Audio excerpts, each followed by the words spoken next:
of Meghalaya. Let me go across to take the first view from him of the economic package announced today. Roughly 6 lakh crore, roughly 4 lakh crore for MSMEs themselves, and then some other measures to improve liquidity in the hands of people themselves, professionals and otherwise, EPF contribution, relaxations, etc. Your first response, Conrad? Yeah, I think first of all, I would like to take this opportunity to thank Government of India for taking this bold step, especially our Honorable Prime Minister. And I think it was something we expected and really the need of the hour. I think it's, of course, nothing is enough. We'll always keep asking for more. But I think if you look at the relative situation globally, I think this is a great step. Number two, I think affecting and giving the maximum support to the MSMEs, I think is the right step forward. Government needs to put that stimulus. Government needs to give that support. That is a sector that gives maximum employment to the maximum people in the overall industrial sector. Yeah. So I think this will have a huge impact. And of course, there'll be a lot of people who keep saying that we need this more, that more. But I think it's a very, very solid start. And I hope that we will see the kind of, the changes and the impact at the economy level and really take the economy forward from this crisis that we all are facing.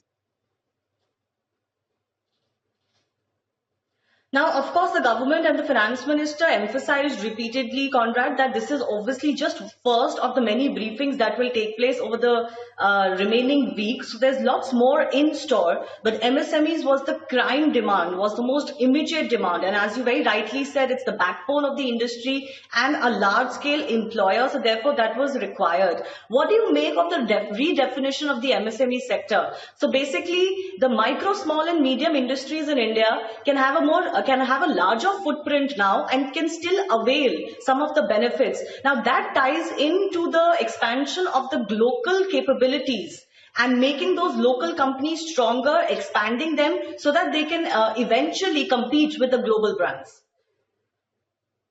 Yeah, I think this is in line with the Honorable Prime Minister's vision and what he has been saying, that this crisis needs to be turned into an opportunity. And for this, the central government has to do its part. The state governments have to do their part. And obviously, the industry and the entrepreneurs and the people will also have to do their part. And I think by putting the stimulus in, I think this will really encourage and motivate the concerned sector. Because I think we will see a global change in the way the economy and manufacturing sector especially will be affected throughout the world. Obviously keeping the China factor in mind. So can India play the role of taking advantage of that? Can we come into the picture? Can our medium-scale industries, small-scale industries take advantage of this? And I think Prime Minister is really targeting that. And I think it's the right thing to do. We have, as a state, also come out with our economic task force. And in fact, we are working on agriculture, food processing, even tourism sector is something which we feel that though it's being hit in the global scenario, but I think there's an opportunity in that also. So I think it's the right move, and I really hope to see really positive results from this. I have two more questions for you, Conrad. There is a provision that has been announced today that no global tendering is going to be required for government tenders for less than 200 crores. Do you see that making a big impact? If you could just maybe look at some of the measures that have been announced today and give us a breakup as far as the impact you see in your state. Yeah, I think, of course, global tendering part, it's a very specific issue. We can't really say what the ultimate impact of that will be, but clearly it's a move to allow more of the local participation and give an opportunity to the local entrepreneurs and companies. But I think overall, what I see, of course, we're waiting for more details.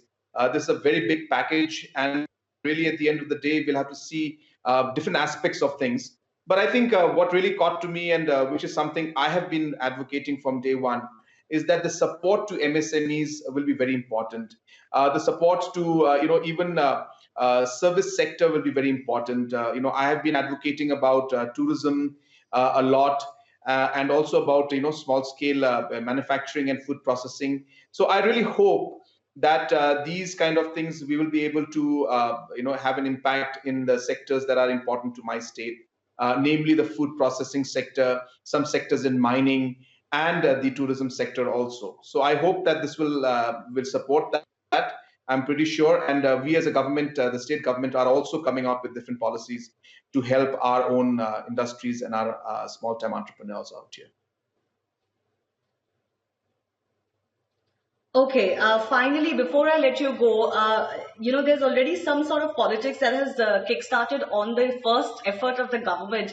Perhaps not totally surprising, Conrad. West Bengal government has completely lashed out at the government, saying there's nothing in it for states. Would you, like to comment on that? No, really, I don't think this is the time to really play politics. We really have to stand one as a nation. I think that's number one.